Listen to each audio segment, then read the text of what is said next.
Okay, let's try it again. There you go. There you go. This time it worked. Let's go, let's go. Here we go. Now we can go.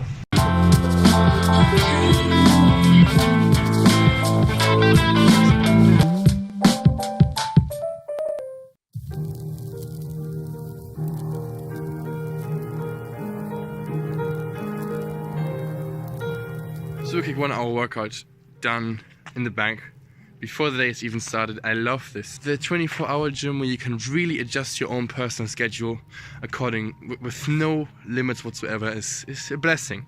And now we're going to wait until the morning and moon transition. Boom!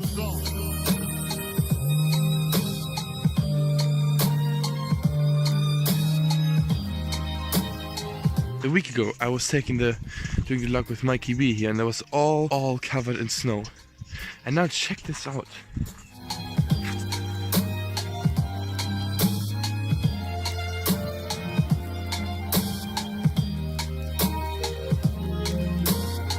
Interesting to see also how now that half the people are traveling and taking a trip somewhere for the last time, how our presence, our immediate presence, really, let's say, influences our overall happiness. But now that it's actually concerning me to a bigger scale, and it concerns people whom I've been living with very closely for the past 8 months, it's more impactful than I thought.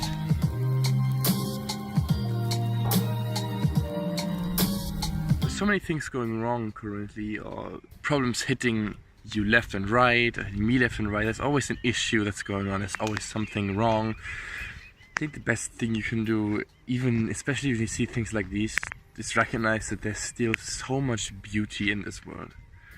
Beauty that exists independently to your suffering, to your problems, and to your issues. And I think that's where the saying, be grateful in spite of your suffering, really begins to shine and to flourish.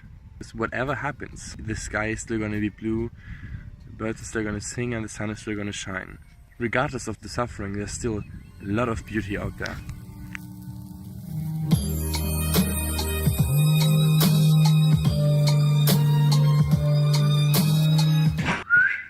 So, today is going to be a working day. I went to the gym at midnight because then I have an insane and the maximum amount of time and effort to take. I do have to get some work done, and I do hope to capture this with the time lapse. So, nah!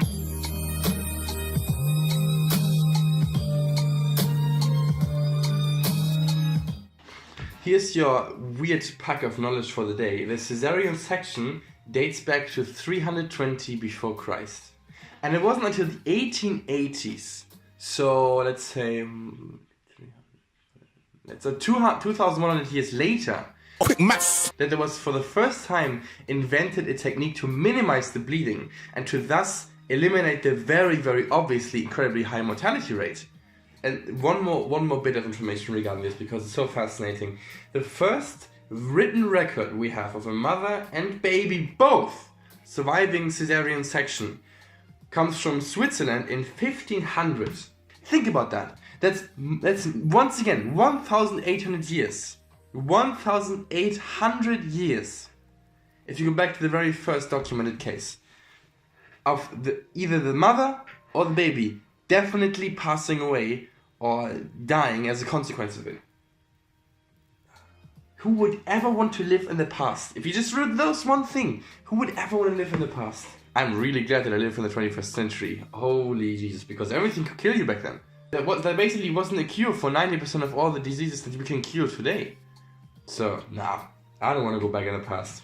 It ruins your neck. I just finished the first part of the assignment that I'm finishing up, and who do I spot there on my terrace, sitting, waiting for the door to be unlocked because they locked themselves up?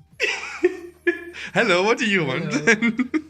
Sitting here enjoying the sun. Oh yeah, just like that? Yeah. Nothing happened? You just... No, okay, it's okay, fine. I'm just gonna leave you to it. Okay, Nothing happened.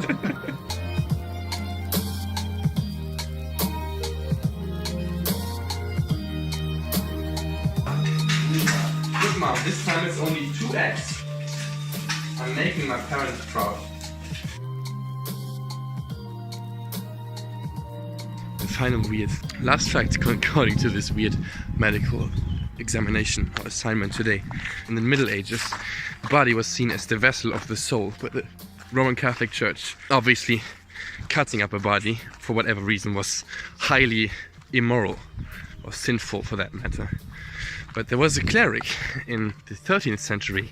His last name would become nonatus, which is Latin for unborn, which roughly can be translated to unborn, simply because he was known to have been born by caesarean section. He was brandmarked like this all the time, and the term caesarean actually originates from the Latin word caedere, which means as much as killing or slaughtering or logging. If you would log a tree, you cut a tree down.